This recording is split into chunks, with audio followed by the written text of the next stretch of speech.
Hola clase, en el presente video vamos a observar el resumen del tema 2 que tiene que ver con el estudio de la historia pero desde la perspectiva de la ciencia, en donde vamos a observar precisamente eso, el método científico, los periodos en que se puede clasificar su estudio y las corrientes teóricas que le dan vida a este análisis histórico. Como punto de partida podemos mencionar que las condiciones para que el estudio histórico sea científico necesita dos. Uno, que la interpretación no sea totalmente subjetiva, es decir, que no solamente sea la visión del investigador, sino que los hechos que se están investigando se interpreten desde una teoría. Puede ser una reflexión profunda, sistematizada y además con conceptos sólidos que se puedan demostrar. Ese es el punto 1. Y la segunda condición es que las etapas de la investigación histórica puedan ser revisadas o verificadas, es decir, que la información sea fidedigna. Esas son las dos condiciones para que el estudio histórico sea científico. Posteriormente, y esto lo desarrollaste o debiste de haberlo desarrollado en este fin de semana, los pasos para realizar una investigación científica son 6, como lo vimos en clase, en el resumen y el cuestionario que debiste de haber contestado, y además en la mini investigación que llevaste a cabo, reitero, este fin de semana. 1. Debes de seleccionar un tema. 2. Hacer un planteamiento del problema. 3. Realizar una formulación de hipótesis. 4. Seleccionas las fuentes de donde vas a obtener la información. 5. Analizar y procesar esos datos para que finalmente en el punto 6 sintetices esos resultados y los puedas redactar. Entonces, la selección del tema es eso, es elegir un aspecto en el cual vamos a investigar. El planteamiento del problema tiene que debemos establecer una pregunta sobre ese tema, para que al formular la hipótesis diseñamos una posible respuesta o solución al planteamiento del problema.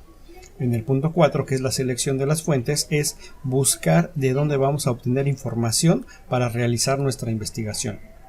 En el punto 5, que es el análisis y procesamiento de datos, tenemos que clasificar, analizar, interpretar y criticar la información que obtuvimos para que finalmente en el punto 6, que es la síntesis o resultados y su redacción, vamos a poner a prueba la hipótesis para ver si fue cierta la hipótesis que planteamos y redactamos el informe final. ¿Ok? Así, estos son los 6 pasos que observamos. Además, vimos la utilidad de la historia, ¿Por qué estudiar historia? ¿Por qué ver la historia? Bueno, pues es que la historia, ya sea escrita u oral, nos va a permitir avanzar para no estancarnos en lo que ya conocemos, pero además nos lleva al origen de todo lo que vivimos, somos o hacemos, ya sea ese antecedente o ese origen cercano o remoto. Y esto va a ser posible que podamos conocernos como personas o como familia o como sociedad. Entonces, hay diferentes fuentes de las cuales podemos obtener información de la historia, pero principalmente son 2, primarias y secundarias. Las primarias, también conocidas como fuentes directas, porque está en el momento de que se está llevando a cabo el acontecimiento o el hecho y tenemos esa información que se puede decir de primera mano. Y las secundarias, fuentes secundarias, pues son aquellas en donde el investigador va a analizar las fuentes primarias. Es decir, esto le sirve para contestar las interrogantes que tenga y también son conocidas como fuentes indirectas. Entonces, 2 fuentes de la historia, primarias o directas, secundarias o indirectas. Vimos además los periodos de la historia, de los cuales ya realizaste un mapa, una línea del tiempo, en donde vimos la prehistoria, la edad antigua, la edad media, la edad moderna, hasta llegar a la edad contemporánea. ¿Ok? De eso no vamos a tocar el tema porque ya lo realizaste.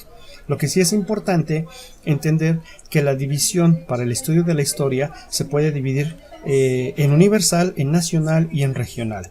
Universal porque se busca encontrar semejanzas entre todos los pueblos, culturas y naciones en todo el mundo. En la nacional ya se enfoca propiamente a la creación o el origen de un pueblo hasta que se convierte en un estado-nación, que es lo que vamos a hacer propiamente en esta materia de historia de México. Y por último, la regional, que puede ser regional en una región de una parte del mundo de diferentes países, por ejemplo, Tratado de Libre Comercio que se llamaba de América del Norte y que ahora se cambió el nombre, es una región, Canadá, Estados Unidos y México, pero también al ser regional puede ser dentro de un mismo país al considerar la parte norte del país, la parte centro, la parte del sureste, por ejemplo. Entonces, universal, nacional y regional. ¿Okay?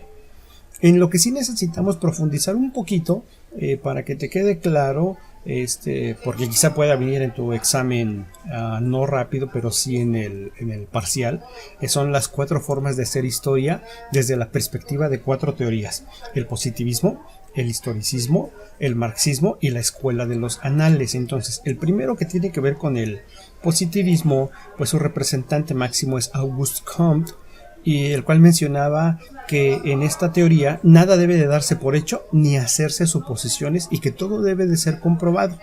Es decir, él menciona que lo que vale es la ciencia, ¿okay? Y a través del método científico podemos conocer o demostrar los hechos acontecidos.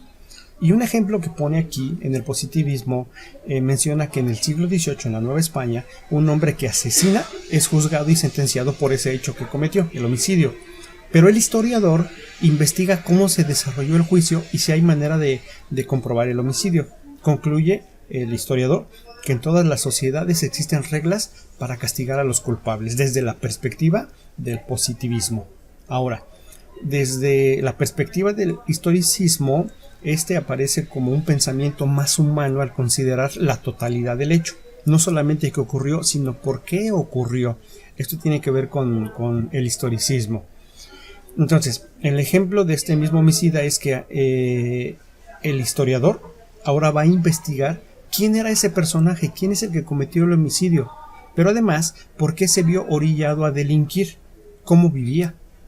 Y entonces el historiador trata de reconstruir el juicio según las formas de aquella época y concluye que en todas las culturas la razón se impone a los impulsos humanos. ¿Bien?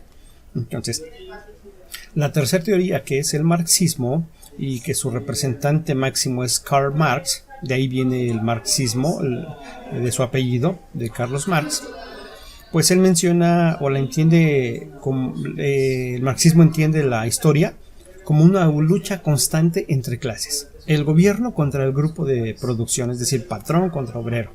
¿Ok? Esa es la lucha de clases. Y desde su perspectiva, siguiendo el mismo ejemplo de estudio del homicida, el historiador desde esta teoría investiga a qué clase social pertenecía el culpable, si tenía los recursos para defenderse y qué circunstancias determinaron que llevara a cabo su acto. Además, quién lo juzgó y si fue el que lo juzgó imparcial y que la sentencia sea del mismo modo, imparcial. Y el historiador concluye desde esta perspectiva que en las sociedades existen injusticias, pues pobres y marginados son fuertemente juzgados mientras que los ricos y poderosos se les disminuye la sentencia. Esa es la perspectiva del marxismo. Finalmente, la escuela de los anales pues consta de 3 etapas.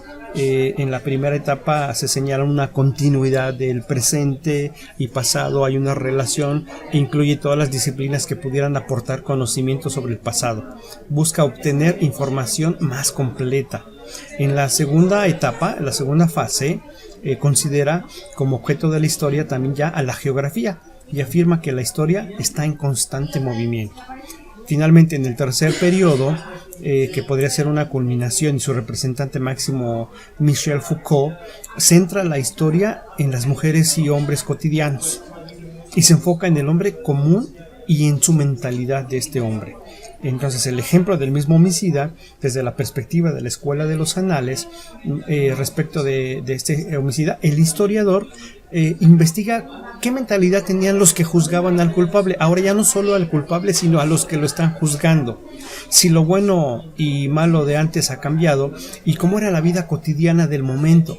Concluye que esta estructura o esta sociedad sentencia al homicida para evitar la ruptura de las reglas sociales o conveniencias de los poderosos, también así lo señala. Voy a poner una gráfica aquí, un cuadro comparativo de las 4 teorías, sus principales representantes y cómo juzgan desde su perspectiva a esta persona. ¿Ok? Finalmente, observamos 3 fases de la historia humana según Auguste Comte. Volviendo al positivismo, menciona 3 fases de la historia humana: la teológica, la metafísica y la positiva. La teológica tiene que ver con que es aquel tiempo en que todo lo natural se atribuye a Dios. Posteriormente se da un paso a la metafísica, en donde se considera que es el tiempo en que el ser humano busca una explicación racional a las cosas, ya no solamente desde el punto de vista teológico, sino desde la razón, para llegar a la tercera fase o estadio, que es la positiva. Y de ahí es donde viene el positivismo de Auguste Comte, es decir, el estado científico, siendo una etapa en la que el conocimiento se basa en la observación y en la experiencia. Y bueno, con este resumen un poco rápido, también para que no se te haga pesado estar observando el video, y que además ya se supone que ya hiciste tu lectura, tu resumen, contestaste tu cuestionario, entonces este video solamente refuerza el conocimiento que ya debieras de tener respecto del tema 2. Y lo dejamos hasta aquí para seguir en próxima clase. Saludos con aprecio de tu profesor Mancilla.